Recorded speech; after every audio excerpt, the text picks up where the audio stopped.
Plataforma multimedia creativa. Vorterix Bahía 99.1. 12 horas 20 minutos, esto es Decime la Verdad, políticamente rock en Vorterix Bahía 99.1. También nos escuchás y nos podés ver, cosa que ella creo que no sabe, en vorterixbahía.com, así que saludamos a las cámaras. Estamos con la doctora Marcela Aguirre Zavala, ella es docente de la Universidad Nacional del Sur. El jueves comenzó un ciclo de charlas que organiza la universidad con cátedra abierta a propósito del Bicentenario. Como ustedes saben, venimos teniendo algunas entrevistas en estas últimas semanas sobre el Bicentenario de la Independencia. Y hoy, 9 de julio, nos pareció que estaba buenísimo tratar un tema que Marcela presentó el jueves en su charla en el Centro Cultural de la UNS en Rondó 29, que tiene que ver con las mujeres del Bicentenario, mejor dicho, las mujeres de la Independencia, las mujeres de aquellos años, las mujeres que durante muchísimas décadas, más de un siglo, estuvieron invisibilizadas y que afortunadamente en los últimos años han empezado a salir a la luz y de a poco vamos conociendo sus historias. Una historia que siempre fue pensada por hombres, para hombres y desde los hombres, y que tiene un protagonismo central muchísimas veces también desde las mujeres. Y no solo de las que más conocemos o de una que más hemos conocido en este tiempo, por distintos motivos, que capaz que le pregunto también qué opina del tema este de del famoso monumento. No solo Juana Zurduy, sino de otras mujeres que tuvieron una participación clave para que las entonces Provincias Unidas del Río de la Plata se pudieran emancipar del Imperio Español. Marcela Aguirre Zavala, muchísimas gracias por estar en Vorterix. Bueno, buenos días. Muchas gracias por invitarme. Bueno, ¿qué te parece? Vos el otro día comentabas que te interesaba hablar de mujeres que cumplieron diferentes roles que hoy podemos considerar políticos. Y no solo de las guerreras que las que han tenido mayor visibilidad, sobre todo en estos años, y la figura más emblemática ahí es Juana Zurduy. De todos modos, te propongo que en este repaso de algunas mujeres y de algunos hechos y funciones que cumplieron en aquellos años, digamos algo de Juana Zurduy, porque es un nombre que ha sonado mucho en este tiempo, pero no sé si todo el mundo tiene claro quién fue y qué hizo. Bueno, Juana Zurduy, sin lugar a dudas, es emblemática. Ella nace en Toloco, en Alto Perú, y comienza a participar en las luchas revolucionarias junto a su esposo, Padilla. Y en realidad los movimientos, o sea, el movimiento importante donde ella la vemos a Juana actuando, es en Chuquisaca en 1809. Comienzan estos movimientos revolucionarios. Chuquisaca sería hoy Bolivia, ¿verdad? Lo que sería exactamente, lo que era el Alto Perú, que en realidad desde 1776 dependía del virreinato del Río de la Plata. Entonces, de alguna manera empiezan esos movimientos allí que estarían dentro de lo que era el virreinato, y estos movimientos tienen que ver con una situación que se está dando en España, ¿no es cierto? Hay un rey cautivo, han invadido los franceses la península, y entonces comienza un movimiento de juntismo, donde se intenta entonces proteger la figura de Fernando VII, el deseado, para que vuelva. Y estos movimientos repercuten, obviamente, en las colonias. Y comienzan, o sea, téngase presente también que se había producido la independencia de los Estados Unidos en 1776, que se había producido, o sea, también además de la independencia, la Revolución Francesa, además la independencia de Estados Unidos, ¿no? La Revolución Francesa. Entonces, había muchas ideas que estaban en el ambiente, y comienzan estos movimientos ahí en el Alto Perú. Es importante marcar que para 1806 estaba el virrey Abascal, que era el más poderoso, un asturiano muy poderoso, que había estado a cargo de la Intendencia de México, es nombrado para virrey del Río de la Plata, y en realidad termina en el Alto Perú, que era más importante, y estaba dispuesto justamente a pagar cualquier movimiento revolucionario. Comienzan estas luchas. Juana va a destacar sobre todo, bueno, Vilcapugio, Ayohuma, que va a ser una derrota. Y realmente ella va a ser reconocida, o sea, Belgrano va a pedir por ella para que se le dé el grado de teniente coronel, se lo va a pedir el director supremo, Ella pierde sus hijos, a excepción de la última, pero ella seguía montando a caballo y acompañando a su marido. Y cuando a ella incluso le dan este grado de teniente coronel, ella a los pocos días, o sea, está sobre la cabeza de su marido, está colgada, o sea, para amedrentar y para advertencia de los realistas, ella tiene que asistir a eso, ¿no? A ver que su marido había muerto y que le colgaron la cabeza en una pica pública. Uh-huh. Bueno, y después ella va a seguir colaborando con Güemes, ¿no es cierto? O sea, estas mujeres se siguen moviendo. Ella lideraba un grupo de mujeres. Ella lideraba un grupo de las Amazonas. Mujeres. Uh-huh. Sí, con indias, pardas, o sea, un grupo de mujeres que apoyaban, o sea, no era la única, ¿no es cierto?, que peleaba. Hay muchísimas mujeres, como por ejemplo Juana Moro, que la llamaron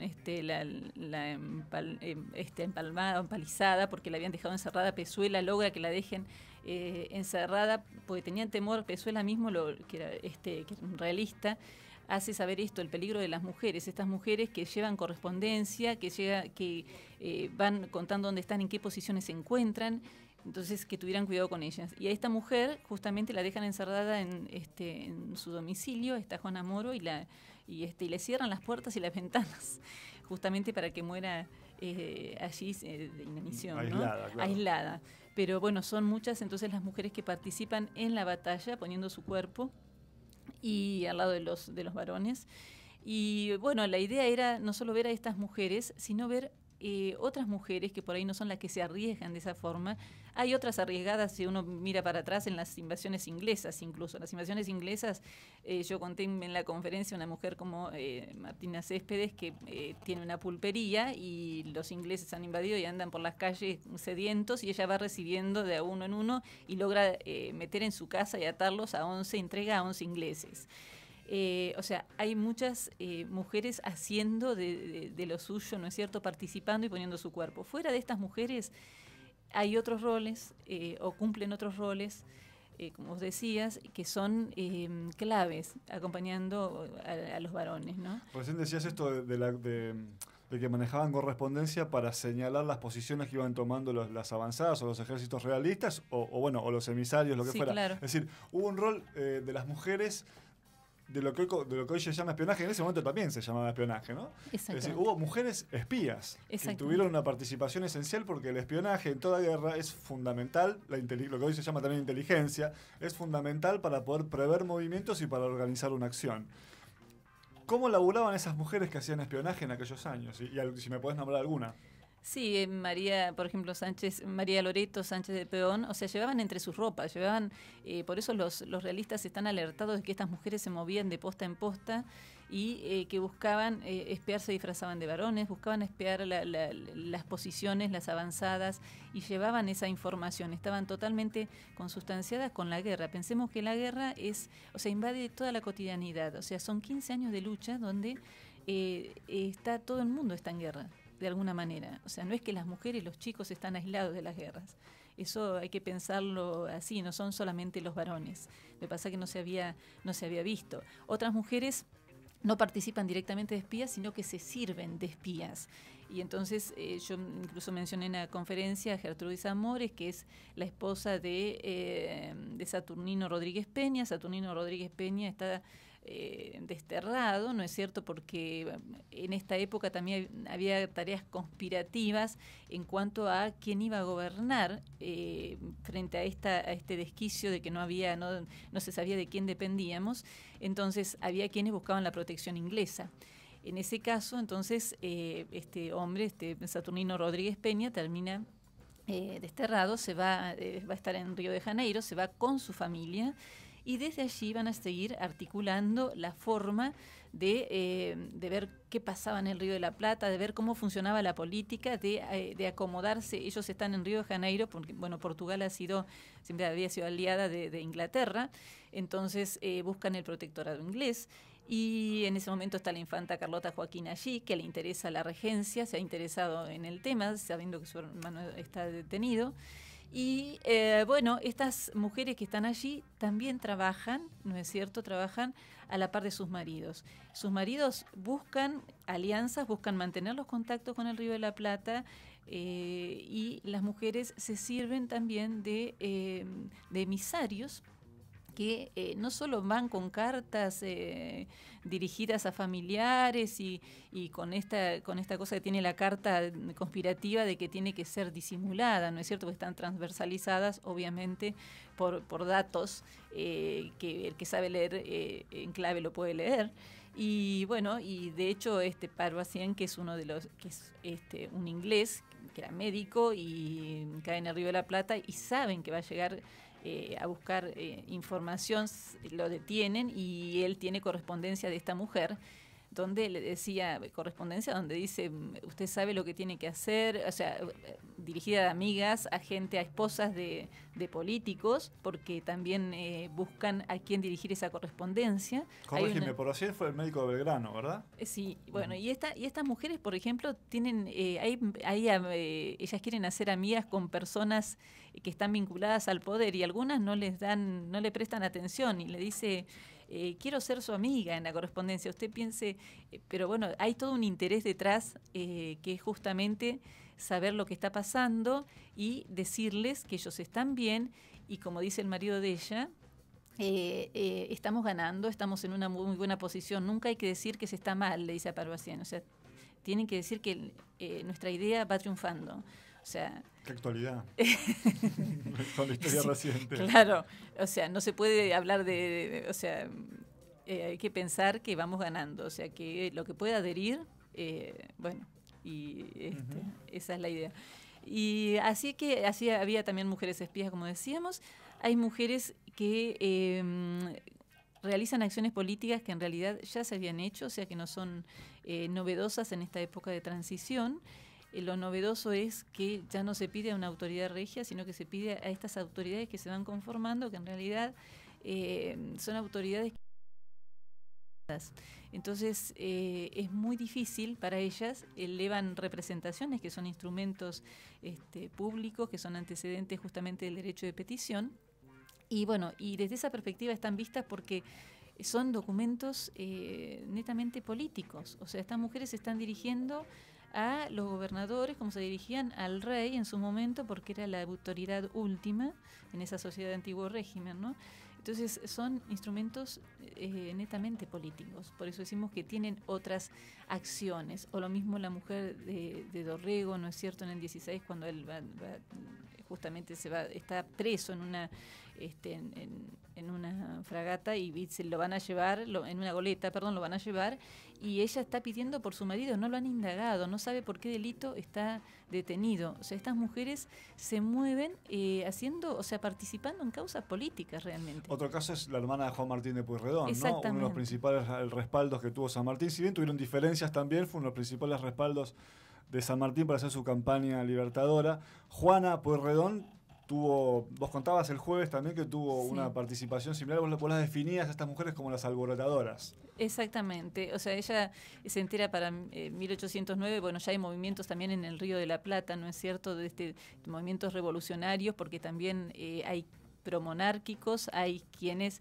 están viendo la posibilidad de ver qué está pasando, o sea, están todas las ideas de la ilustración a flor de piel y bueno, de pronto, claro, el hermano de Juana es un acérrimo independentista y había llegado, o sea, Cisneros como virrey, que había sido nombrado por el Consejo de Regencia, por lo tanto se consideraba que no estaba legitimado, o sea, en España, ¿qué había pasado? Después de la detención de Fernando VII, se formaron juntas revolucionarias que conformaron una junta central. Pero esa junta central, en la medida que fueron invadiendo los franceses, fueron perdiendo la representación y fueron disolviéndose hasta que se formó el Consejo de Regencia, que no se consideraba que tuviera representación.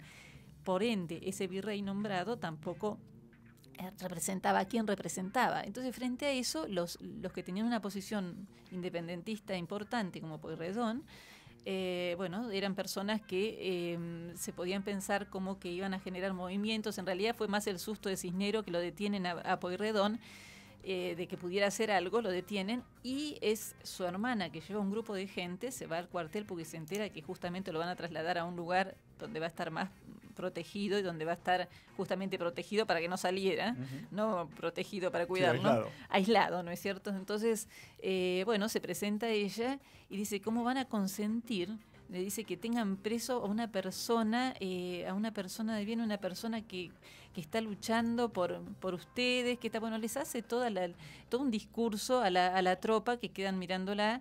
Y bueno, la cuestión es que deciden que van a esperar para trasladarlo a un mayor aislamiento, y al otro día se fuga, por supuesto, Pueyrredón, y se va hacia Europa, ¿no? Para volver después en el momento indicado. Así que, bueno. Marcela, ¿cuándo empiezan las mujeres a ser visibilizadas por la historia? Porque pasó más de un siglo hasta que se le empezara a dar importancia a este rol que han tenido muchas mujeres, en el caso de Argentino o en muchos otros casos, ¿no? ¿En qué momento la historia se empieza a interesar no solo por la historia de los grandes hombres, sino también por estos aspectos que venimos hablando?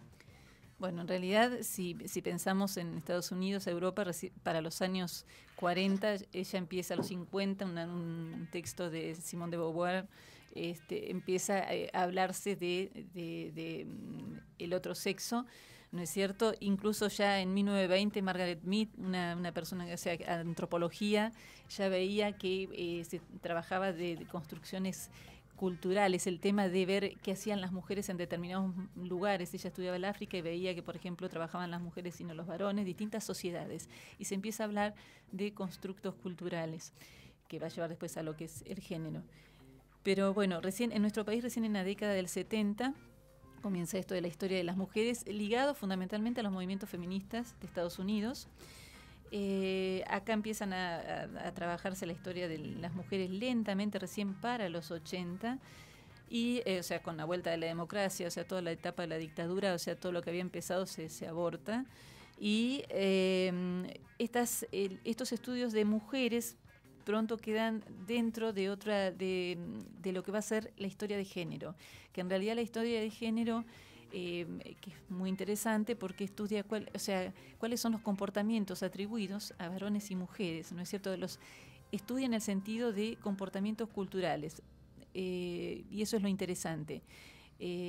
Nada es dado por la biología, sino que se construye culturalmente lo que es femenino y lo que es masculino. La historia de las mujeres queda broquelada dentro de lo que es la historia de género, y entonces se empieza a ver las mujeres en relación a los varones. El tema es la dificultad que ofrecen las fuentes de información, los documentos. En los 80, como decía, empiezan los congresos y después se cierra todo esto con una dictadura. En los 90 vuelve tibiamente, empiezan a realizarse congresos acá en Argentina. Por supuesto, los europeos están más avanzados en el tema. Brasil también, en América Latina, tengo que decir, Brasil y México son los más adelantados. Y bueno, y en Argentina empiezan en los 90 a hacerse más congresos y reuniones que hacen este tipo de estudios. Hoy lo que está más atrasado es el tema de los varones, o sea, los que trabajan a los varones, ¿no? En el tema de género.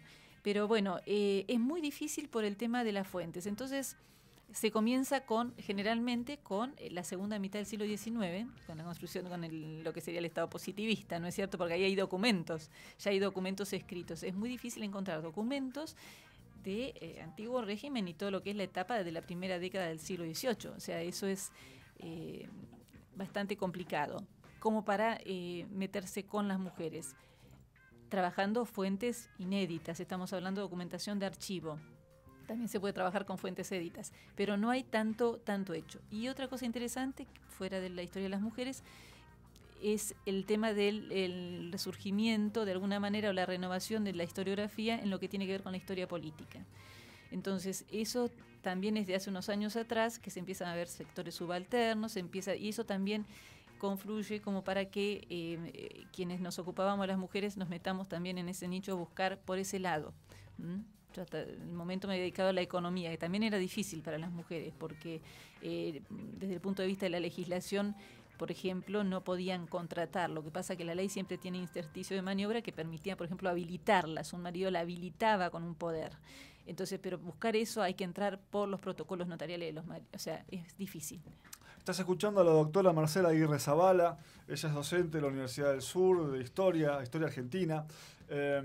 Estamos hablando del bicentenario de las mujeres de la independencia. Y bueno, un par de preguntas más, Marcela, gracias por tu tiempo. En la Casa Rosada está el Salón de las Mujeres. Está Juana Zurduy, Mariquita Sánchez de Thompson, en fin. No sé si tenés presente cuáles son las que están, pero la pregunta es ¿cuál te parece que falta? Uy, qué difícil, porque las que me interesan por ahí están. O sea, ¿quién podría faltar? No. Tengo una imagen, fue el año pasado, pero ¿quién falta? No me recuerdo quién falta. ¿Quién podría ser que faltara? Bueno, piense un poquito, te hago otra. Sí. Más allá de las mujeres de la independencia de los años de los primeros años del siglo XIX, a lo largo de la historia argentina, 3 o 4 o 2 o 5 mujeres que a vos te parezcan interesantes, importantes, relevantes. Sí, primera Alicia Moró de Justo, después diría Eva Perón y Eva Duarte, ¿no es cierto? Y después diría las Madres de Plaza de Mayo. Marcela, muchísimas gracias por tu tiempo. No, por favor. Plataforma multimedia creativa. Vorterix Bahía 99.1.